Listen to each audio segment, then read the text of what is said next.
Bismillahirrahmanirrahim. Assalamualaikum warahmatullahi wabarakatuh.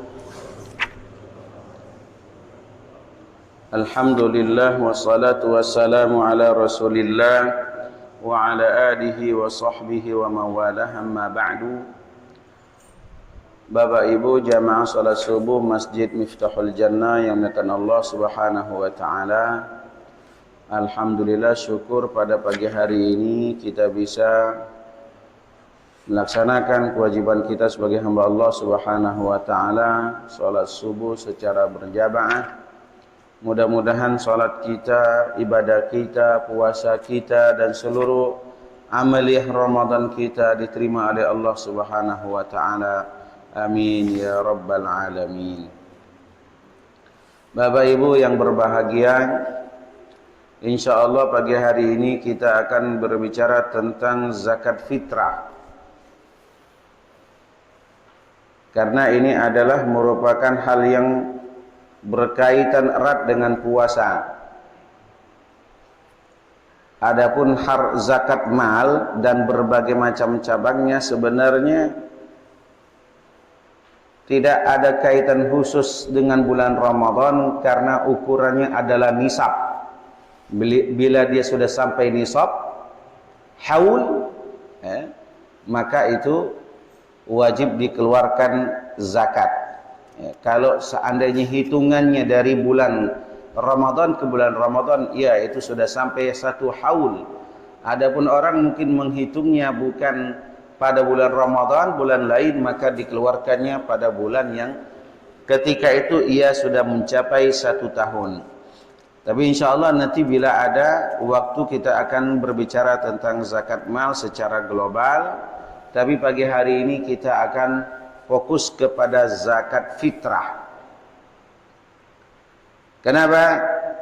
Karena kata Rasulullah sallallahu alaihi wasallam dalam hadis yang diriwayatkan oleh Ibnu Abbas radhiyallahu anhuma, farada Rasul sallallahu alaihi wasallam zakatal fitri. Rasulullah sallallahu alaihi wasallam mewajibkan zakat fitrah. Kenapa? Karena dia tuhratun lis-shaim. Karena zakat fitrah itu adalah sebagai pembersih bagi orang yang puasa. Dari apa? Minal lagwi, dari hal yang sia-sia, dari hal-hal yang tidak bermanfaat, warrafath, dari hal-hal yang kotor melalui perkataan ataupun perbuatan, dan yang penting di sini adalah wa tu'matul lil masakin. Zakat fitrah itu adalah makanan yang diberikan kepada orang miskin. Man addaha qabla shalah fahiya shadaqah zakatun maqbulah. Barang siapa yang memberikan zakat fitrah itu sebelum khatib naik mimbar, maka itu adalah sedekah atau zakat yang diterima. Wa man addaha ba'da shalah, barang siapa melaksanakannya atau memberikannya setelah salat, fahiya shadaqatun minas sadaqat, maka ia adalah merupakan sedekah dari sedekah yang biasa dilakukan. Nah, Bapak Ibu menekan Allah Subhanahu wa taala, zakat fitrah ini untuk siapa? Kewajiban siapa? Tajibu 'alal hurril muslim. Wajib bagi seorang hamba yang merdeka, bukan hamba sahaya. Ia orang muslim memiliki makanan yang cukup untuk ia makan keluarganya sampai 1 hari penuh. Nah, ini syaratnya.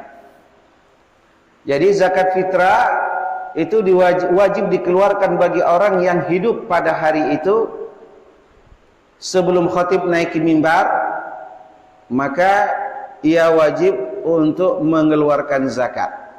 Begitu juga dengan anak yang baru lahir 5 menit sebelum atau berapa detik, pokoknya yang penting khatib belum naik mimbar, anak itu wajib dibayarkan zakat. Karena apa? Dia adalah merupakan zakat jiwa, zakat pembersih dari segala sesuatu yang tadi kita sampaikan. Catatannya adalah ia memiliki makanan cukup untuk dia, keluarganya, satu rumah selama 1 hari 1 malam. Fil yaumi wal laila. Jadi kalau orang punya makanan, ada simpanan, cukup untuk dia, maka itu berhak untuk mengeluarkan zakat fitrah. Kalau nanti ada orang bilang, Ustaz, cak mano kami ini termasuk orang yang kurang mampu, tapi nanti kami baru akan bayar zakat setelah kami dikasih zakat, boleh nggak? Ya, berarti pada hari itu kan banyak dia dapatnya, ya tak?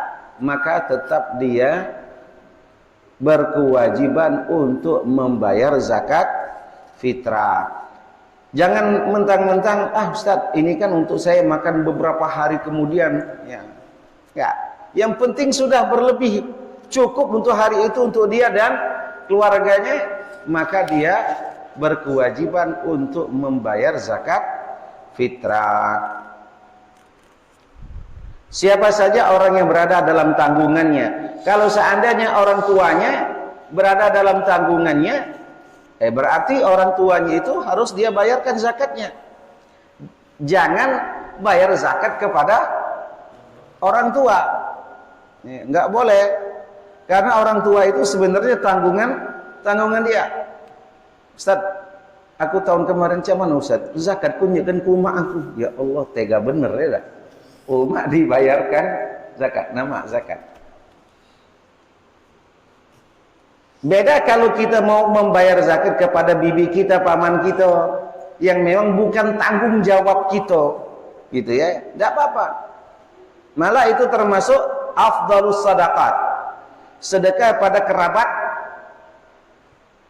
terdekat. Itu 2 dapatnya. Yang pertama sedekah, yang kedua silaturahim. Itu kata Rasulullah sallallahu alaihi wasallam. Bahkan nanti akan ada permasalahan, mana afdalnya kita membayar zakat kepada keluarga terdekat atau kepada tetangga kita yang sangat membutuhkan. Mazhab Syafi'i mengatakan bahwa lebih afdal bagi dia adalah membayar zakat itu kepada kerabat dia, pamannya, bibi dia, mungkin sepupu dia, keponakan dia misalnya, yang masih ada hubungan erat darah dengan dia, maka lebih baik dia memberikan zakat kepada orang-orang tersebut. Karena apa? 2 hal tadi. Nah, adapun tetangga, kalau memang seandainya bagi kita memiliki kelebihan, tidak apa mungkin kita bagi banyak kepada keluarga atau sebagian diberikan kepada tetangga. Tayyib. Ukurannya sudah jelas seperti kita sering sampaikan, 2,5 kilogram. Yang jadi masalah, apakah zakat itu harus dibayar dengan bahan pokok, makanan pokok, atau bisa dengan uang? Mayoritas ulama bahwasanya zakat fitrah itu tidak boleh dibayarkan kecuali dengan makanan pokok yang kita makan. Mazhab Maliki, Syafi'i, Hambali dan yang lainnya menyatakan zakat fitrah itu harus diberikan dengan makanan pokok yang kita makan. Kalau kita makannya adalah nasi, maka yang kita keluarkan beras, bukan nasi, gitu ya. Kemudian kalau dia makannya gandum, sagu, maka yang dikeluarkannya itu jangan diganti dengan yang lain karena bahan makanan pokok. Kalau ada orang makanan pokoknya daging, cak mano? Ya tak? Keluarkan daging. Dia nggak makan nasi kecuali hanya sekali 2 kali saja kan? Berarti setiap hari yang dikonsumsinya ada lagi bayar daging. Karena itu makanan pokok bagi dia. Yang memperbolehkan membayar zakat dengan uang itu adalah Imam Abu Hanifah. Yajuzu daf'uhu bil qimah. Boleh orang membayar zakat itu dengan harga. Berapa harga beras? Maka itulah dikeluarkan. Ada orang ngotot, pokoknya Ustaz, mudahnya kami itu bayar dengan duit. Susah Ustaz nak bayar dengan beras.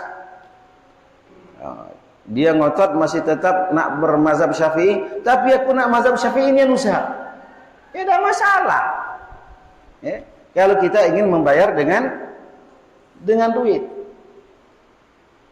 Contoh misalnya, tapi sebenarnya bila ditelusuri ternyata ada salah satu imam dalam mazhabnya Imam Syafi'i itu beliau memperbolehkan membayar zakat itu dengan uang. Ya.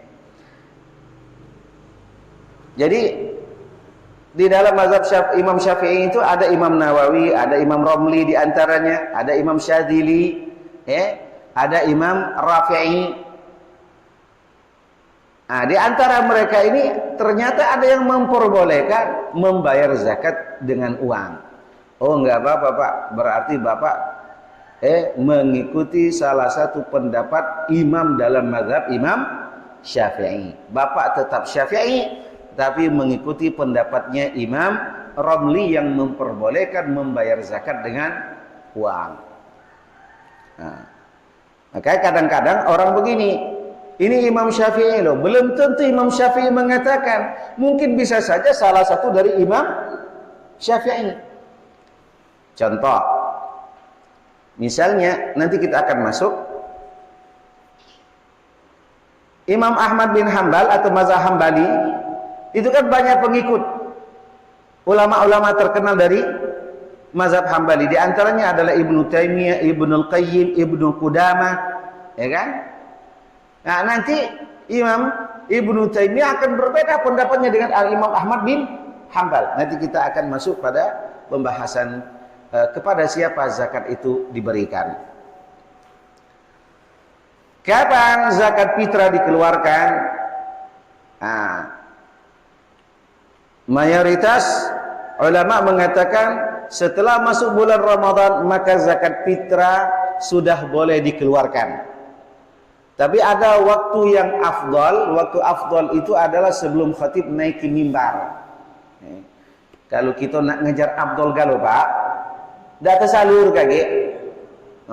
Jadi sebelum, ya kalau Rasulullah itu begini, habis i'tikaf, jadi habis i'tikaf yang sunnah itu kan masuk waktu maghrib hari ke-20 malam 21, keluarnya di hari terakhir puasa.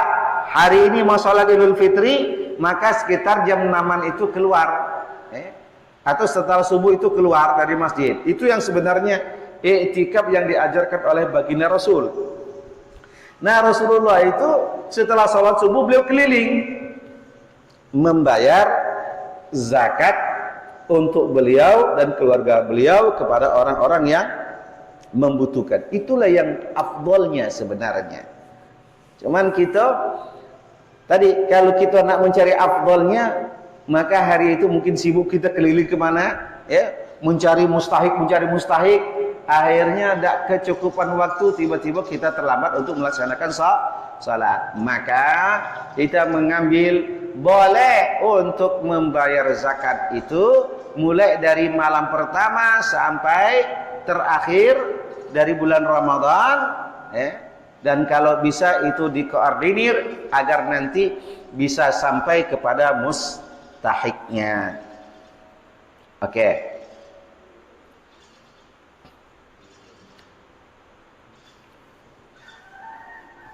Kepada siapa zakat fitrah itu diberikan? Nah, ini permasalahan yang sampai hari ini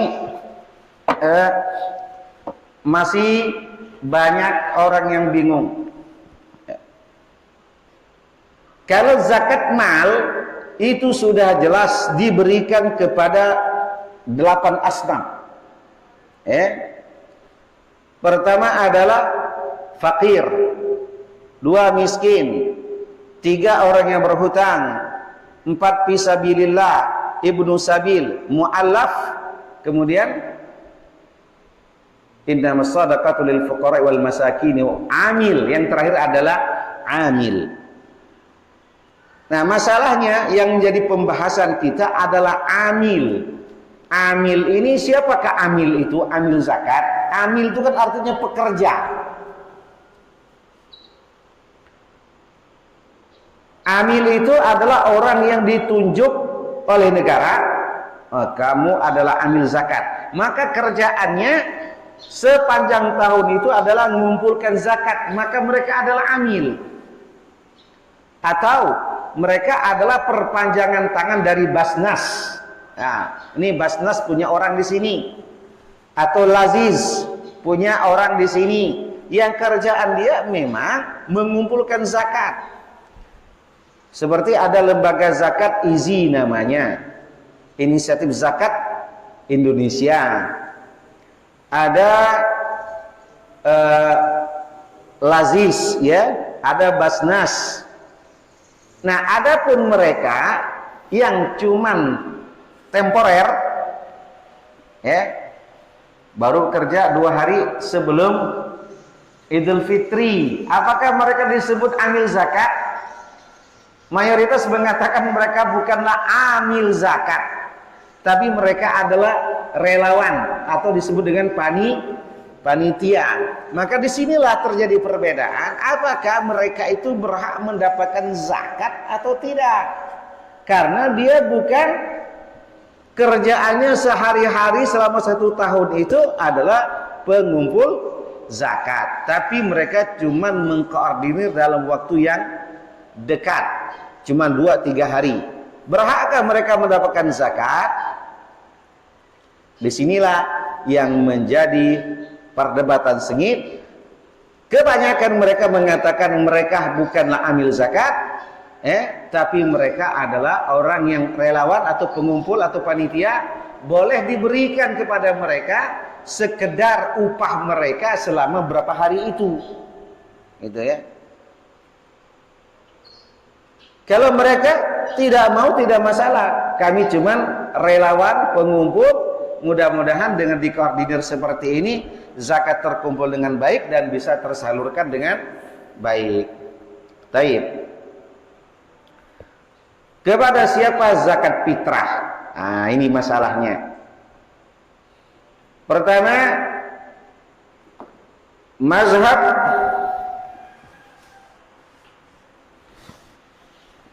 ada yang campak batu. Pertama, mazhab Imam Abu Hanifah mengatakan bahwa zakat fitrah diberikan kepada siapa saja dari asnaf yang 8 itu, yang mana ada sesuai dengan kriteria dari ke-8 asnaf itu boleh diberikan. Itu kata Imam Abu Hanifah. Kalau misalnya di satu wilayah itu yang paling berhak adalah cuman fakir miskin dan memang mereka membutuhkan, maka mereka itu yang diberikan. Boleh hanya untuk fakir, boleh hanya untuk miskin saja. Nah. Yang kedua, mazhab Imam Syafi'i. Ini pendapat yang masyhur di antara mereka serta pendapat Imam Ahmad bin Hambal, bahwa zakat fitrah itu diberikan kepada asnaf yang 8 dibagi rata. Nah, zakat fitrah diberikan kepada asnaf yang 8 dibagi rata, bitasawi kata mereka, sama baik untuk ke-8 orang mustahik itu. Jadi ini adalah pendapat yang masyhur dari mazhab Imam Syafi'i dan pendapat Imam Ahmad bin Hambal. Sedangkan pendapat ketiga ini adalah pendapatnya Imam Malik, Imam Ibnu Taimiyah, Ibnu Al-Qayyim. Jadi Ibnu Taimiyah, Ibnu Al-Qayyim berbeda dengan imamnya. Imam Ahmad bin Hambal tadi menyatakan diberikan kepada 8 asnaf tadi dengan sama rata. Sedangkan dalam masalah ini keduanya mengikuti Imam Malik dengan mengatakan bahwa zakat fitrah tidak diberikan kepada asnaf yang 8 itu, tapi cuma diberikan kepada 2 golongan saja, fakir miskin. Karena dalam prakteknya kata mereka, Rasulullah Shallallahu Alaihi Wasallam memisahkan peruntukan zakat mal dan zakat fitrah. Maka sesuai dengan pendapat Ibnu Abbas radhiyallahu anhu dalam hadis yang tadi kita sampaikan bahwa farada Rasul sallallahu alaihi wasallam zakatal fitrah. Rasul mewajibkan zakat fitrah tuhratun lis-shaim, sebagai pembersih bagi orang yang puasa, minar rafath minal lahwi war rafath, dari perbuatan sia-sia, perkataan sia-sia, dan yang lebih khusus tadi wa tu'matul masakin, dia adalah makanan orang miskin. Inilah kata mereka kenapa zakat fitrah itu diberikan kepada orang fakir miskin. Kenapa? Karena mereka bihajatin ilaihima. Orang kedua itulah yang sangat membutuhkan dengan zakat itu. Buktinya kata mereka, Rasulullah Shallallahu Alaihi Wasallam pada malam hari raya dan di pagi hari raya, Rasulullah itu membagikan zakat beliau kepada orang-orang miskin dari para golongan sahabat. Sehingga apa? Nantinya di siang hari ketika Idul Fitri itu mereka tidak lagi kelaparan, bisa makan dan menikmati apa yang ada. Maka Rasulullah itu habis sholat Id, nah ini tradisi bagus. Berarti tradisi ini dulu dilakukan oleh Rasulullah. Kenapa? Beliau itu habis sholat Id besanjo kepada sahabat-sahabat. Beliau itu bukan kebanyakannya bersanjung dengan sahabat yang kaya, tidak. Beliau bersanjungnya dengan orang-orang yang kira-kira perlu dihibur. Oh, Rasulullah lihat langsung, ya. Oh, ternyata mereka hari ini nggak kelaparan, mereka makan. Ya, mereka juga bisa menikmati hidangan yang ada. Bahkan Rasulullah itu agak siangan. Sebelum zuhur Rasulullah keliling mencari anak-anak sahabat. Jadi Rasulullah menemui anak-anak sedang bermain. Nah, dibagikan oleh beliau THR. Jadi Rasulullah dulu ngeju THR. Jadi kalau nak ngeju THR puas lebaran kaki tidak salah. Rasulullah ngeju THR. Ngapa? Memberikan kebahagiaan kepada anak-anak. Sebenarnya anak-anak itu mereka ada duit, cuman kalau dinjau oleh orang tuh senang nih dia. Kayak di komplek kami itu anak-anak itu hari ini katanya pagi sepakat dia kita ke rumah Pak Haji itu. Rombongan mereka tuh. Jadi mau tak mau orang di tuan rumah itu nyiapin duit 5.000 jalan mereka. Nah, kaget rombongan. Tidak dia nak makan apa yang disiapkan itu tidak. Cuma nak nunggu set bagi itu aja. Ya Allah, ini tradisi yang sangat bagus. Nah, suatu ketika Rasulullah itu mendapatkan seorang wanita, anak wanita, ya, dia tidak main bersama-sama, tidak loncat-loncatan. Mereka tuh main loncat, ya. Kalau kita dulu main apa itu nah, kotak-kotaan, tidak. Pakai genteng, ya kan, mana pula namanya itu, ya? Para anak sahabat Rasulullah tuh main kayak gitu, jingkrak-jingkrakan kayak gitu. Ada yang main pakai apa? Kayu yang dibuat sepatu. Nah, kita dulu kan ada itu, Pak, ya? Sekarang ada katik lagi, gadget galau. Nah, didekat oleh Rasulullah. Ngapo nak kau nangis nak? Ya, ngapa kau tidak main sama kawan-kawanmu? Rasulullah, aku malu tadi aku diejek oleh mereka. Ngapo katanya kau lebaran orang pakai baju baru, kau masih pakai baju koyak-koyak cak ini. Dan kau pun belum mandi. Akhirnya aku lari dari mereka, wahai Rasulullah. Ditanya oleh Rasulullah, kemana bapak dan ibumu? Bapakku sudah mati, sudah meninggal pas perang bersama Rasulullah. Oh jinya. Tidak tahu rupanya dia kalau ini adalah Nabi. Ibuku tahun lalu meninggal karena susah dalam kehidupannya, mungkin banyak pikiran dan lain sebagainya. Ibuku meninggal. Akhirnya aku hidup sebatang kara, wahai Rasulullah. Wahai Fulan, aku tidak kati orang yang mengurusi aku. Uji Nabi, kau galak tak ke rumah Nabi? Galak, bisa tak antarkan aku ujinya? Bisa. Tidak tahu dia Nabi tadi. Kaget kalau di sana Nabi itu sebagai ayahmu, Fatimah sebagai ayukmu, Aisyah sebagai umakmu. Tak? Oi senangnya dia. Setelah datang ke rumah Rasulullah, baru tahu dia kalau ini adalah Rasulullah. Aisyah, nih mandikan nih si fulana, mandikan. Dari mandikan dipakaikan pakaian baru. Rupanya tradisi dulu tuh itu juga tak? Dipakaikan pakaian baru. Sudah tuh dikasih makan, dikasih minyak wangi, dan setelah itu kasih Rasulullah duit. Nah ini duit, mainlah kau ke sana. Ada. Setelah dikasih duit, rapi dia wangi, main lagi ke kawan-kawannya. Nah ujinya tumben kau ini, tadi kotor, pakai robek-robek, sekarang sudah kayak gini.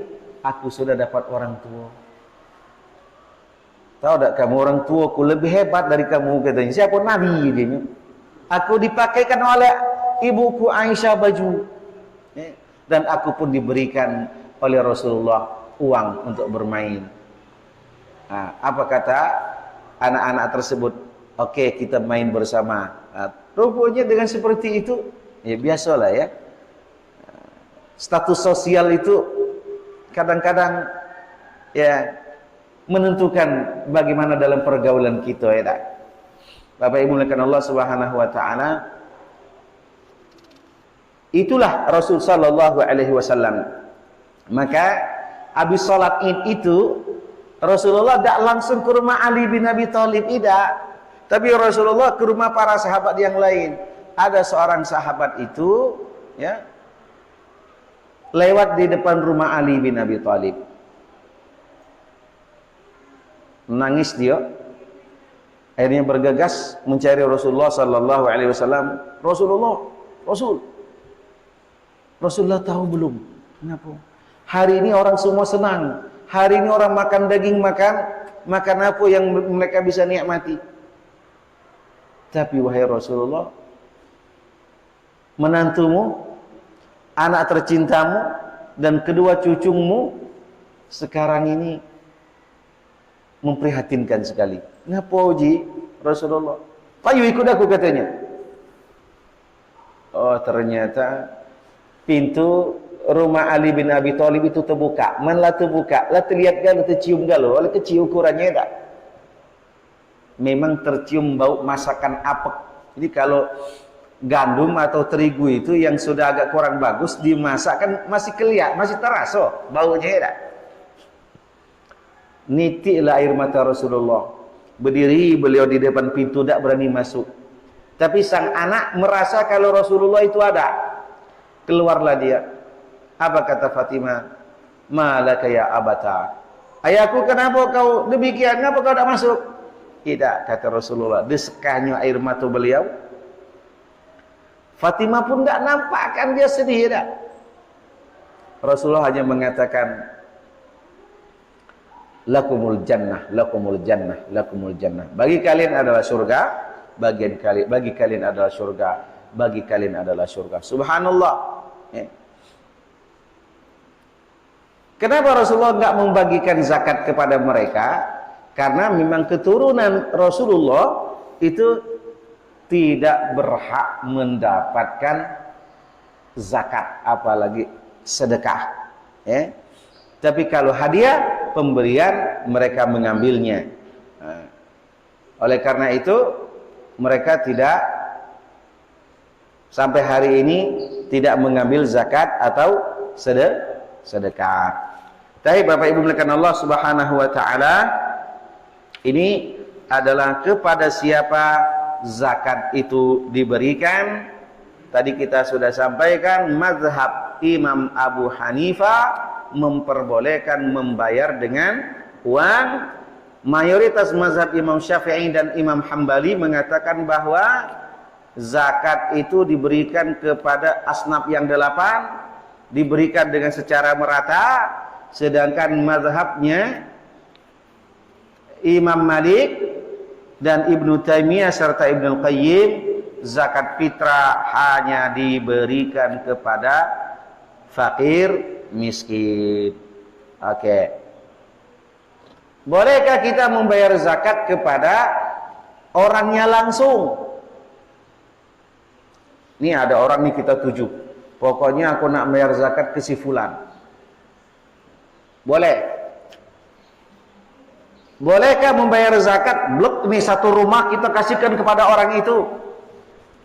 Kalau dalam mazhab Imam Syafi'i sebenarnya tidak boleh blok langsung dikasihkan ke sana, tapi harus dibagi rata. Berapa orang fakir miskin kita bagi.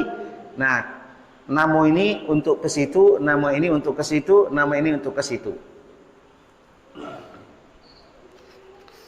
Boleh itu dilakukan. Kita langsung untuk memberikan. Atau kalau kita tidak mau repot, kadang-kadang sensitif juga. Ngapa si pulan tu ya nunjuk zakat ke dia? Tidak kaku. Karena kadang-kadang kita nih merasa paling berhak untuk mendapatkan, tidak merasa berhak untuk memberikan, mengeluarkan zakat. Itulah adanya atau dibentuknya panitia agar nanti pembagiannya bisa rata. Baik Bapak Ibu sekalian Allah Subhanahu wa taala. Bagaimana cara kita membayar? Nah Pak, ini zakat aku. Boleh tak kira-kira kayak gitu? Atau zaman sekarang sudah kita langsung minta nomor rekening, nanti aku kirimkan, itu zakat kami ya.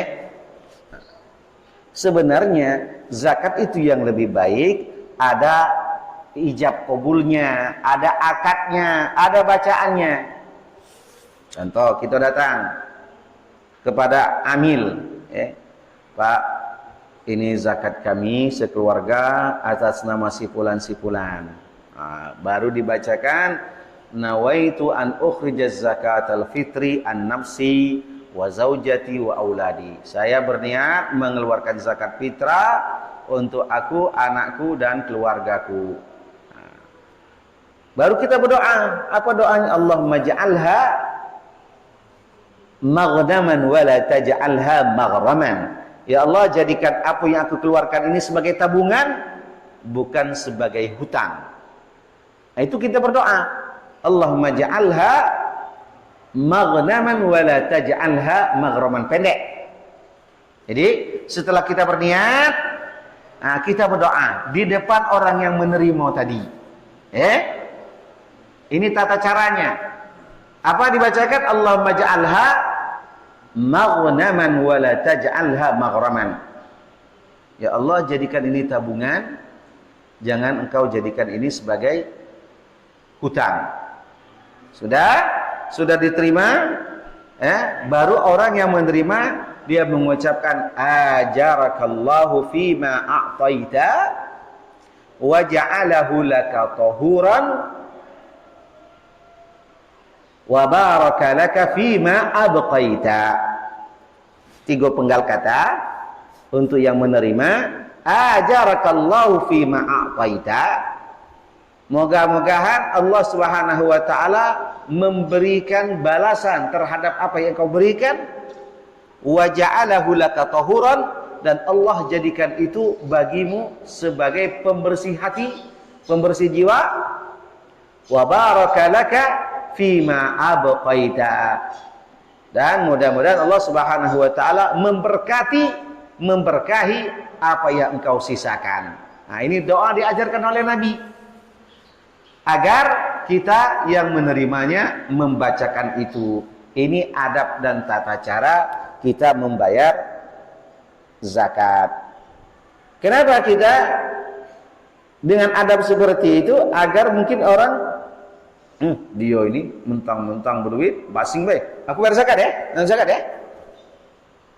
Siapa yang menerima? Kau.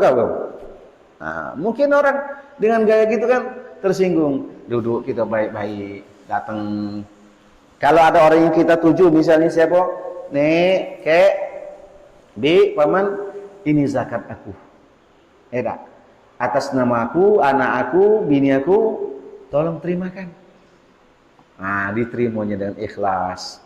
Baru kita berdoa, Allahumma ja'alha maghnaman wa la taj'alha maghraman. Dibacakannya lah doa. Amin uji kita, Karena doa orang fakir dan orang miskin itu mustajab. Ya. Apalagi dia mendoakannya untuk kita semua. Nah, kadang-kadang adab ini kita lupa. Jangankan adab, kadang-kadang mak bayar zakat. Nah, inilah malam lebaran aku belum bayar zakat. Ya, ini penting untuk kita ingat. Karena apa kata Rasulullah sallallahu alaihi wasallam? Orang yang puasa yang tak membayar zakat, lupa membayar zakat, maka puasanya masih tergantung. Istilahnya zakat itu adalah pamungkas dari segala amal ibadah yang ia lakukan selama bulan Ramadan sebagai pembersih jiwa. Wallahu alam. Ini yang dapat kami sampaikan pada pagi hari ini. Mungkin sisanya kita untuk diskusi tentang masalah zakat fitrah.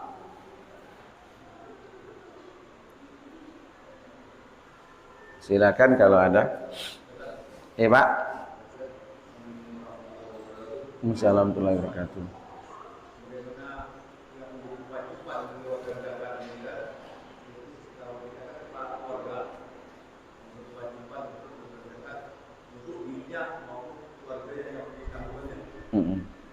Bagaimana kalau istilahnya keluarga ini tidak punya penghasilan tetap, pada saat itu tidak punya uang untuk beli beras, maka istrinya mengambil dari uang istrinya ataupun uang istrinya punya gaji, ataupun istrinya tidak punya gaji juga, berarti ada peraturan, dia punya penghasilan istrinya, anaknya yang punya penghasilan, anaknya yang membelikan beras tadi untuk mengeluarkan zakat, apakah sah? Assalamualaikum warahmatullahi wabarakatuh. Ya, memang kewajiban utama bayar zakat itu adalah kewajiban kepala rumah tangga. Dalam hal ini adalah suami untuk istri dan anak-anaknya. Cuma dalam satu kondisi, ternyata tidak seperti itu. Yang berpenghasilan adalah istrinya, suaminya nggak ada. Bolehkah istrinya membayarkan zakat untuk dia? Dalam satu pendapat malah boleh sang istri membayarkan zakat kepada suaminya karena dia bukan adalah tanggung jawab dari istrinya. Maka yang menjadi permasalahan adalah istri ketika mengeluarkan untuk perharinya kehidupan itu kepada suami dan anak-anaknya itu adalah sedekah, bukan nafkah. Sedekah. Namanya sedekah. Bukan sebagai tanggung jawab, karena tanggung jawab itu adalah hak suami. Dalam hal yang demikian, seorang istri kalau memang dia ikhlas, nah begini, ini pokoknya apa yang aku dapatkan untuk kita aku ikhlas. Kalau dia sudah ngomong kayak gitu, lain cerita. Maka boleh istri ketika sudah mengatakan pokok ini sudah aku ikhlaskan hasil ini, malah mungkin ini adalah hasil dari jeripaya kita berdua, pokoknya sudah ikhlas, ini juga punya bapak. Nah, baru nanti bapaknya yang mengeluarkan. Tapi kalau yang punya tadi anaknya, maka anak bertanggung jawab.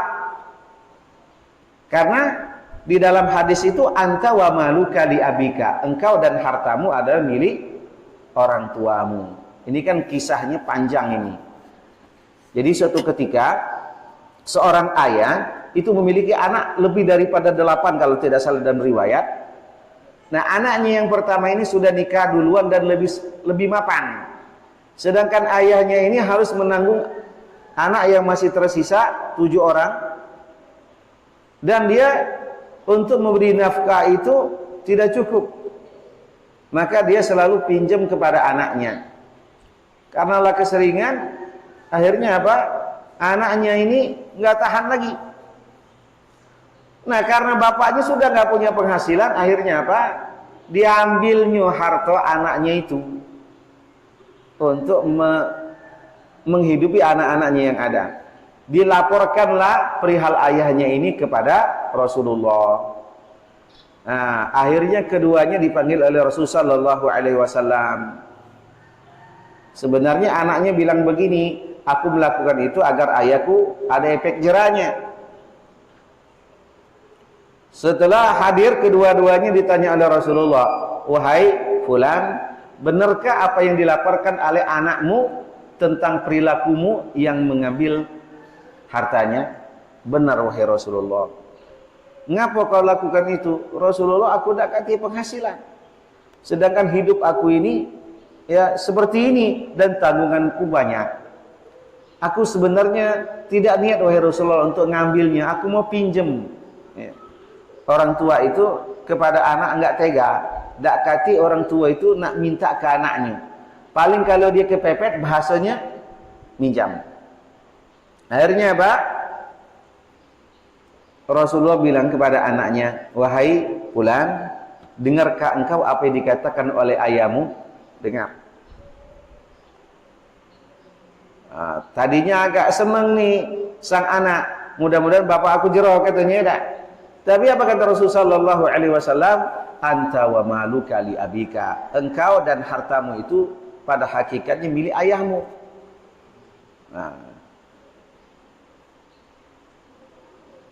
Jadi kalau seandainya anak itu tadi dia punya, orang tua tidak punya, maka itu akan menjadi tanggungan dia. Boleh dia membayarkannya dengan catatan memang sang ayah itu tidak ada kerjaan dan memanglah sudah tua.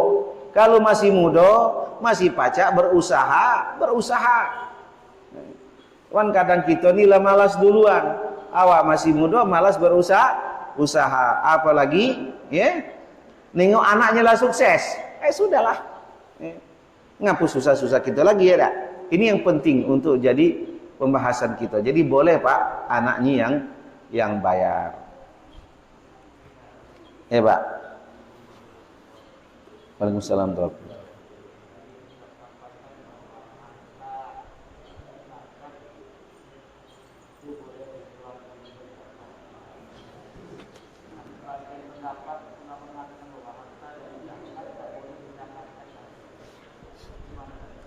Ya,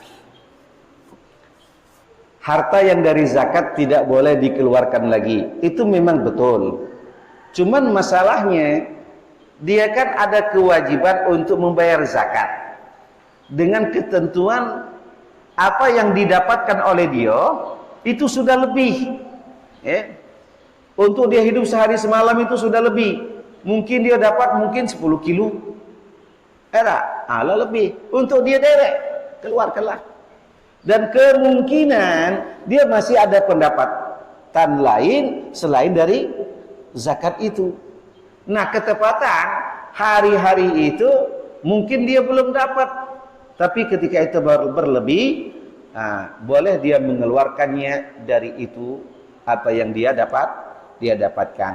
Boleh itu bukan artinya wajib dikeluarkan dari situ, boleh. Ya.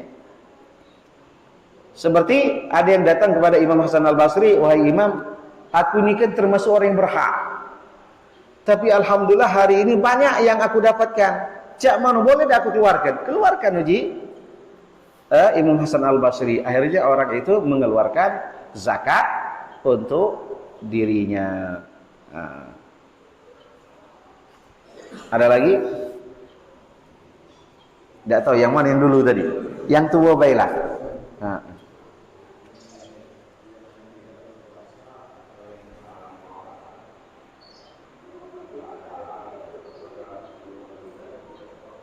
Kurang jelas Pak Haji.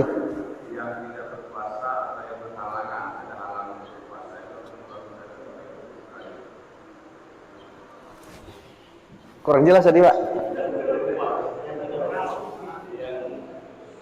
yang tidak berpuasa atau yang tidak halangan berpuasa. Oke, ini orang yang tidak puasa. Kalau berhalangan tak masalah, berhalangan mungkin karena dia tua, bukan karena dia memang tidak puasa sama sekali nian, itu beda. Kalau misalnya orang berhalangan karena sakit, karena apa, yang penting dia orang Muslim, dia wajib mengeluarkan zakat fitrah. Yang masalahnya ini orang yang tidak puasa sama sekali, tidak ada halangan dia. Kuat dia tidak puasa. Wajibkah dia membayar zakat? Ada dua pendapat. Pertama, pendapat yang sangat saklek sekali. Kalau dia tidak puasa sama sekali, tidak ada halangan, tidak usah bayar zakat. Nah, tapi ada yang lembut, ini lebih enak. Apa katanya? Selagi dia orang Muslim, masih mengaku dirinya Islam, bukan budak, artinya merdeka, punya penghasilan, maka dia berkewajiban untuk membayar zakat. Nah, memang alasannya agak lemah, karena kata Rasulullah, zakat fitrah itu tuhratun lis-shaimin, sebagai pembersih bagi orang yang puasa. Maka mereka mengatakan kalau tidak puasa tidak usah bayar zakat. Itu memang benar pendapat itu. Tapi ada pendapat yang kedua, selagi dia orang Islam, masih yakin dengan keislamannya, hidup sebelum khatib naik ke mimbar, maka dia tetap berkewajiban bayar zakat. Cuman kadang-kadang orang yang cek itu tuh lupa juga di bayar zakat, Pak. Benar. Lupa juga. Akhirnya apa? Boleh nggak kita bayar zakat tahun depan? Tidak pacak dikodok dianya, karena apa? Man addaha qabla shalah fahiya sadaqah. Kalau dia membayarkannya sebelum salat, kalau dia membayarkannya setelah salat, maka itu sedekah. Tapi kalau dibayarkannya sebelum salat, maka itu adalah zakat. Disinilah tidak boleh membayar zakat setelah salat Idul Fitri. Nah, masalahnya kalau lupa tadi Cak Manu, ini lupa nian. Kita tidak ingat niat. Nah, lain ceritanya. Karena orang lupa, tidak berdosa. Cuman kadang-kadang kita ini tanggal berapa nih? Lah harus keluarkanlah sebelum kita lupa. Maka rentang waktunya itu panjang, mulai malam pertama sampai sebelum khatib naik ke mimbar. Ya.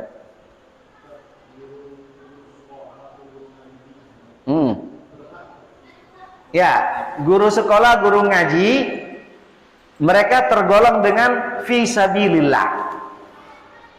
Kalau dulu fisabilillah itu adalah orang yang berjuang di jalan Allah. Nah, sekarang mereka yang guru ngaji, guru TPA, itu mereka kan mengajarkan. Dan memang mereka tidak ada kerjaan kecuali itu. Kalaupun mereka dapat dari yang lain, mungkin seala kadarnya saja, maka mereka berhak untuk mendapatkan itu. Cuma jangan berharap, aku ini kan guru ngaji, dapat dong dari zakat. Nah, itu tak bagus. Cuma kalau di panitia, hitunglah guru ngaji di sarjana ini berapa. Di wilayah masjid ini berapa kira-kira. Nah, mereka dapat dengan nama fisabilillah. Adapun ada anak-anak yang belajar jauh misalnya, di pesantren di mana, untuk menghargai dia boleh kita kasih namanya ibnu sabil, orang yang dalam perjalanan. Musafir tidak musafir, Sebentar Bu ya. Ada satu yang kita salah kaprah, memberi zakat anak yatim piatu. Sampai hari ini masih nih. Anak yatim berapa? Yatim piatu berapa? Ujiku dari ajaran mana? Tak kati mazhab yang ada ya memperbolehkan memberi zakat kepada anak yatim piatu tak kati. Nah, boleh mereka dapat tapi dari infak. Contoh nih, zakat itu berapa duitnya? Berapa? 30.000. Ya, 30.000. Nah, ini 50.000. 30.000 untuk zakat, 20.000-nya untuk infak. Nah, dari infak tuh kasihkan. Makanya nanti dibedakan antara zakat fitrah, zakat mal, fidyah, infak itu harus dibedakan dan peruntukannya harus dibedakan. Jangan kemudian digabung duitnya tidak. Zakat fitrah, nih duitnya, berasnya. Zakat mal, ini duitnya. Fidyah, ini duitnya. Kalau ada orang yang ingin bayar fidyah sekalian di masjid. Ya. Jadi bayar fidyah itu, ada yang kemarin nelpon aku, Ustaz, fidyah itu untuk 60 orang saja. Bukan. Yang untuk 60 orang miskin itu adalah orang yang kecelakaan di siang hari. Ya. Ndak keruan aku, gawe, lain gawe dia. Ya. Oleh musim pandemi, puasa di rumah, aja kecelakaan di siang hari. Kadang yang itu bukan kecelakaan, sengaja nih ya, enggak? Nah, wajib bagi dia berpuasa 2 bulan berturut-turut. Kalau tidak mampu baru memberikan makan kepada fakir miskin sebanyak 60 orang. Adapun fidyah itu adalah makanan yang diberikan kepada orang miskin sesuai dengan apa yang kita nak makan. Siapakah orang yang berhak membayar fidyah? Satu, ibu-ibu yang nenek-nenek tua, misalnya sudah nggak kuat lagi, kakek-kakek atau orang sakit yang sudah tidak bisa diharapkan lagi dia sembuh. Ya, kalau dia puasa dia tambah sakit, maka dia berkewajiban bayar fidyah. Adapun ibu-ibu hamil, ibu-ibu menyusui, menurut Imam Syafi'i ada 2. Kata beliau, kalau seandainya mudarat itu dikhawatirkan untuk ibu dan si anak, maka bagi dia adalah bayar fidyah saja. Tapi kalau seandainya kekhawatiran itu cuman kepada anaknya, maka dia bayar qadha dan fidyah. Ini dalam mazhab Imam Syafi'i ada 2. Tapi kalau mazhab yang lain, ibu-ibu hamil dan menyusui cukup bayar fidyah.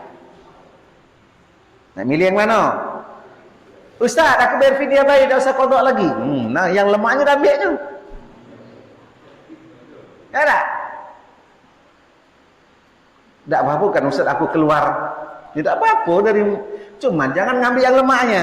Nah, kalau khawatirnya kepada anak dan ibu, maka cukup bayar fidyah. Kalau khawatirnya kepada anak, nanti ibu bisa qadha, bisa dan juga bayar fidyah. Ini. Adapun yang wajib qadha itu adalah musafir dan orang yang sakit dikit-dikit, pening kepala, ya, sakit gigi, wajib bagi mereka nanti qadha. Jangan sakit gigi seharian. Aku biar fidyah baik. Tak boleh itu. Iya. Ya Bu, apa betul Ibu?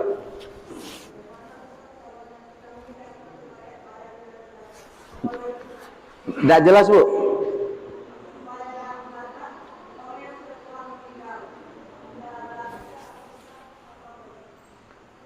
Orang yang telah meninggal itu tidak ada kewajiban orang yang tinggal untuk membayarkan zakatnya. Ya lama dia meninggal. Kecuali tadi dia bulan Ramadan ini masih hidup. Ya, bolehlah untuk dibayarkan. Tapi yang untuk orang mati sebenarnya itu lebih baik diberikan sedekah untuk dia. Jadi mayit itu butuhnya dua hal cuma dari orang hidup. Pertama doa, yang kedua sedekah. Jadi sedekahkanlah atas nama si mayit. Tidak ada membayarkan qadha bagi orang yang puasa kemudian dia meninggal, kecuali yang ketika hari itu dia puasa. Ya, hari ini dia puasa, kemudian dia meninggal. Nah, yang satu hari itu saja keluarganya boleh untuk membayarkannya. Tapi untuk puasa-puasanya yang ditinggalkannya lama-lama tidak. Ya. Itu pendapat para ulama dalam masalah qadha puasa bagi orang yang meninggal. Ada lagi, Bu? Oke. Kalau tidak ada, kita cukupkan sampai di sini. Mudah-mudahan apa yang kita bahas, kita kaji hari ini ada manfaatnya untuk kita semua. Amin ya rabbal alamin. Mudah-mudahan sedekah, zakat yang kita keluarkan menjadi tabungan bagi kita, bukan menjadi hal yang bisa memberikan mudarat kepada kita. Amin ya rabbal alamin. A'udzubillahi minasyaitonirrajim. Bismillahirrahmanirrahim. Alhamdulillahirabbil alamin hamdan yuwafi ni'amahu wa yukafi'u mazida. Ya Rabbana lakal hamdu kama yanbaghi li jalali wajhikal karim wa 'azimi sultanik. Allahumma salli wa sallim ala nabiyyina Muhammad wa ala alihi wa sahbihi ajma'in. Allahumma inna nas'aluka ridhaka wal jannah wa na'udzubika min sakhatika wan nar. Allahumma innaka 'afuwun tuhibbul 'afwa fa'fu 'anna ya karim. Allahumma inna nas'aluka al-huda wat tuqa wal 'afafa wal ghina. Rabbana taqabbal minna salatana wa siyamana wa qiyamana wa ruku'ana wa sujudana wa tadarru'ana wa takhashu'ana wa tammim taqsirana ya Rabbana rabbal alamin. Rabbana atina fid dunya hasanah wa fil akhirati hasanah wa qina adzabannar walhamdulillahi rabbil alamin.